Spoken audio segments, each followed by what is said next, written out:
प्यारे दोस्तों, अस्सलाम वालेकुम। नाज़रीन गिरामी, मारूफ बॉलीवुड अदाकार कादिर खान की नमाज जनाजा अदा करते वक्त कौन सा ऐसा संगीन मामला पेश आया कि वहां मौजूद हर कोई हैरान और परेशान रह गया। आज की इस वीडियो में मैं आपको इसी वाक़े से आगाह करने के साथ साथ कादिर खान की ज़िंदगी और उनके आखिरी लम्हात के बारे में भी बताऊँगा। लिहाजा आपसे गुजारिश है कि वीडियो को मुकम्मल देखें और मज़ीद ऐसी वीडियोज़ को देखने के लिए हमारे चैनल को सब्सक्राइब करके साथ मौजूद बेल के आइकन को भी ज़रूर दबा दें। दोस्तों, मारूफ अदाकार जनाब कादिर खान 22 अक्टूबर सन 1937 को अफ़गानिस्तान के शहर काबुल में पैदा हुए। उनके वालिद का नाम अब्दुर्रहमान और वालदा का नाम इकबाल बेगम था। वालिद का ताल्लुक़ अफ़गानिस्तान से था, जबकि वालदा पाकिस्तान के सूबा बलूचिस्तान से ताल्लुक़ रखती थी। दोस्तों, कादिर खान के 3 भाई शमसुर रहमान, फजलुर रहमान और हबीबुर रहमान थे, जो कि बचपन में ही वफ़ात पा गए। कादिर खान ने अपनी आला तालीम इंस्टीट्यूट ऑफ इंजीनियरिंग इंडिया से हासिल की। पेशे के लिहाज से तो वो एक सिविल इंजीनियर थे और कई कॉलेजेस और यूनिवर्सिटीज़ में प्रोफेसर भी रह चुके थे। चुनांचे एक दफ़ा वो अपने दोस्तों के साथ गुफ्तगू कर रहे थे कि वहाँ पर मौजूद एक फ़नकार उनकी बातों से बहुत मुतासिर हुआ और मारूफ ज़माना गुलकार दिलीप कुमार को इनके बारे में बताया।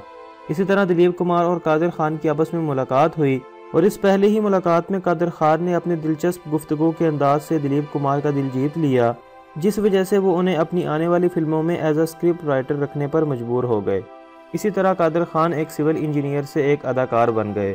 दोस्तों, कादिर खान ने अपनी पहली फिल्म जवानी दीवानी की स्क्रिप्ट लिखी थी, जिस पर इन्हें पूरी फिल्म लिखने पर 1500 रुपये मिले थे। इन्होंने अपनी आधी से ज़्यादा ज़िंदगी बॉलीवुड इंडस्ट्री में ही वक्फ कर दी, जिसमें इन्होंने 200 से ज़ायद फिल्मों के डायलॉग्स लिखे और तकरीबन 300 फिल्मों में अदाकारी की।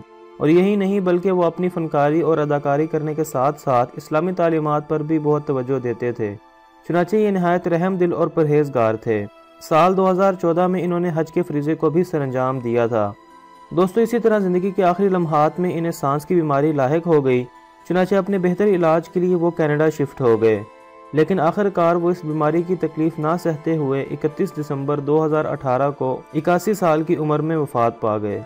दोस्तों, बॉलीवुड में अपनी आधी ज़िंदगी वक्फ करने वाले कादिर खान की नमाज जनाजा जब अदा की गई तो उनके नमाज जनाजा में शरीक तमाम लोग ये मंजर देखकर बहुत हैरान हो गए कि दुनिया के इंतहाई मशहूर और मारूफ अदाकार की नमाज जनाजा में बॉलीवुड की किसी भी अदाकार ने शिरकत करने की जहमत तक न की, जिस वजह से वहाँ पर मौजूद तमाम लोग ये मंजर देखकर हैरान रह गए।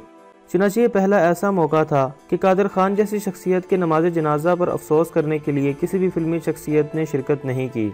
दोस्तों, ये बहुत अफसोस की बात है कि जिसने बॉलीवुड में अपनी आधी से ज़्यादा ज़िंदगी गुजार दी, मगर उसी बॉलीवुड ने कादिर खान को आखिरी वक्त में देखा तक नहीं। तो ये है दुनिया और आज के ज़माने के लोग, जो सिर्फ दौलत और नाम कमाने के चक्कर में अपनों को भूल चुके हैं। और दोस्तों, आखिर पर मैं कादिर खान की ही फिल्म के एक सीन से बॉलीवुड और कादिर खान के दरमियान के इस रिश्ते को बयान करने की कोशिश करूँगा। उम्मीद है कि आपको ज़रूर पसंद आएगी।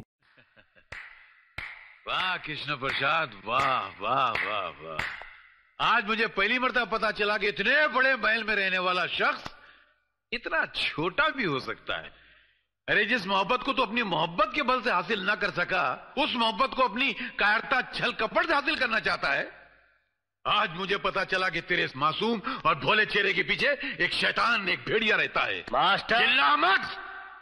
तू मोहब्बत में मिटा जरूर है, मगर मोहब्बत के फलसफे को नहीं समझा। तू बहुत ऊंचा फलसफा है और मैं यहां तेरी शरारतों को रफू करने आया था। तेरी बदतमीजों को रफू नहीं कर सकता मैं जा रहा हूं। अरे जा, मुझे किसी की जरूरत नहीं है। अरे, जब मैंने अपने दिल में रहने वालों के जाने का अफसोस नहीं किया तो घर से जाने वालों की परवाह क्या करूंगा। दोस्तों, इसके साथ ही आज के वीडियो का अख्ताम होता है। उम्मीद है कि आपको आज की हमारी वीडियो ज़रूर पसंद आई होगी। वीडियो पसंद आने की सूरत में इसे ज़्यादा से ज़्यादा लाइक करके अपने दोस्तों के साथ भी ज़रूर शेयर करें और मज़ीद ऐसी वीडियोज़ को देखने के लिए हमारे चैनल को सब्सक्राइब करके साथ मौजूद बेल के आइकन को भी ज़रूर दबा दें, ताकि हर नई आने वाली वीडियो का नोटिफिकेशन आपको वक्त पर मिलता रहे। एक नई वीडियो के साथ दोबारा हाज़िर होता हूँ, तब तक के लिए इजाज़त दीजिए। अल्लाह हाफिज़।